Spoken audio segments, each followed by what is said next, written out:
Bismillah ar-Rahman ar-Rahim, wa sallallahu ala nabiyyil karim.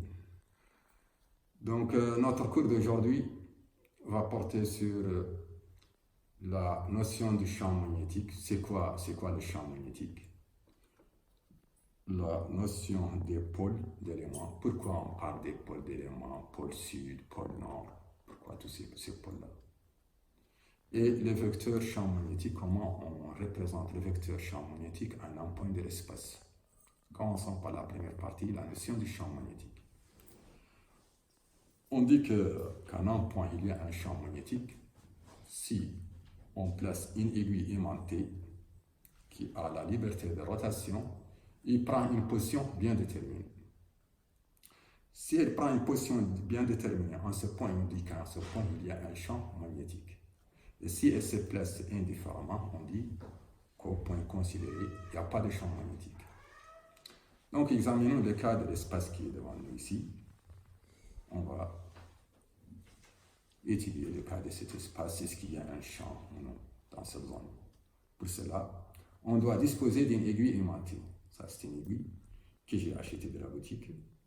Elle n'était pas aimantée, mais je l'ai préalablement frottée sur un aimant pour qu'elle soit aimantée. Je l'ai frottée sur cet aimant. Comme ça. On frotte toujours dans le même sens.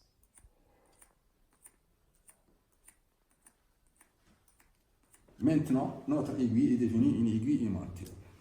Mais le deuxième problème qui se pose pour l'aiguille, c'est que l'aiguille n'a pas la liberté de rotation. Parce que les frottements avec la feuille l'empêchent de tourner. Pour lui permettre la liberté, la libre rotation, un peu d'eau et un bout de papier feront l'affaire. Donc, on verse l'eau dans ce récipient.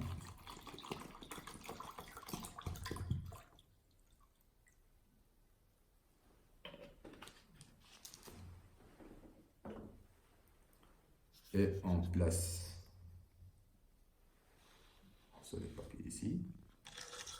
Et pour notre aiguille, on va la placer sur le morceau de papier.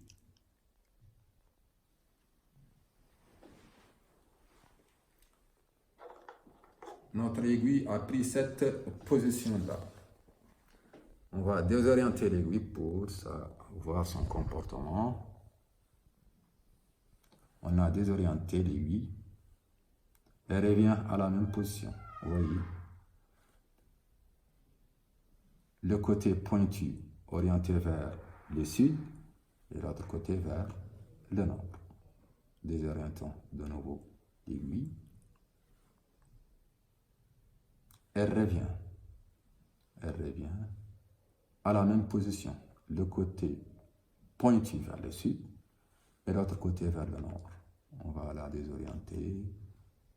On va pousser le côté pointu pour qu'il s'oriente vers le nord.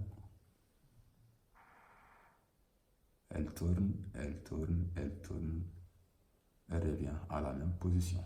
Donc, on dit que cette aiguille, il y a quelque chose qui a, au point où on a placé l'aiguille, il y a quelque chose qui a poussé l'aiguille et qui a obligé l'aiguille à prendre cette position-là. Cette chose-là s'appelle le champ magnétique. Donc, au point où on a placé l'aiguille, il y a un champ magnétique.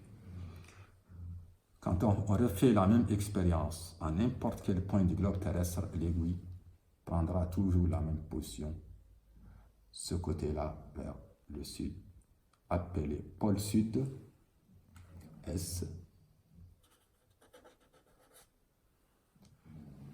et ce côté appelé pôle nord, N.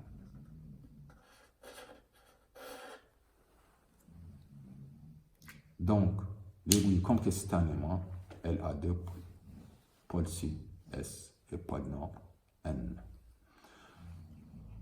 Le champ qui a poussé, qui a obligé l'aiguille à prendre cette position est appelé le champ magnétique terrestre. Donc, la Terre est enveloppée par un champ magnétique appelé le champ magnétique terrestre. Et notre aiguille est sous l'effet du champ magnétique terrestre ou sous l'effet de sa composante horizontale.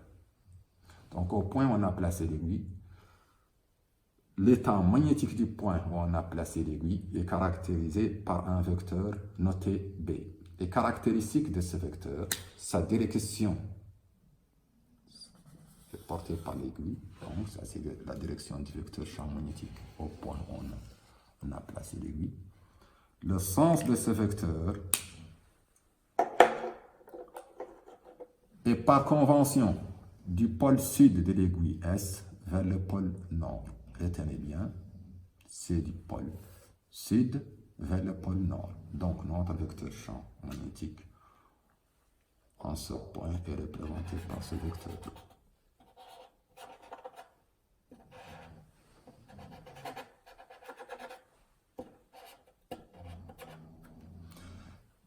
Donc, au point où on a placé l'aiguille, il y a un champ magnétique. L'état magnétique de ce point est représenté par ce vecteur-là, sa direction, l'axe de l'aiguille, son sens du pôle sud vers le pôle nord. Pour l'intensité du champ magnétique, la norme de ce vecteur représente l'intensité du champ magnétique au point où on a placé l'aiguille. Et il s'exprime en Tesla. L'intensité du champ magnétique est mesurable par un appareil dénommé le teslamètre. Là où on a placé l'aiguille, elle est maintenant sous l'effet de la composante horizontale du champ magnétique terrestre. Cette composante horizontale, son intensité, BH, composante horizontale, égale à 2 10 puissance moins 5 Tesla. Récapitulons tout ce qu'on a appris aujourd'hui dans ce cours. Il y a un champ magnétique à un point si une aiguille aimantée placée en ce point y prend une position bien déterminée. L'état magnétique d'un l'aimant, tout aimant, a deux pôles, pôle sud et pôle nord. L'état magnétique d'un point est caractérisé par un vecteur B appelé vecteur champ magnétique. Les caractéristiques de ce vecteur, sa direction portée par l'aiguille placée au point considéré, son sens est du pôle sud de l'aiguille vers le pôle nord. Sa norme représente l'intensité du champ magnétique considéré. On a vu aussi que la Terre crée autour d'elle un champ magnétique appelé champ magnétique terrestre. À bientôt.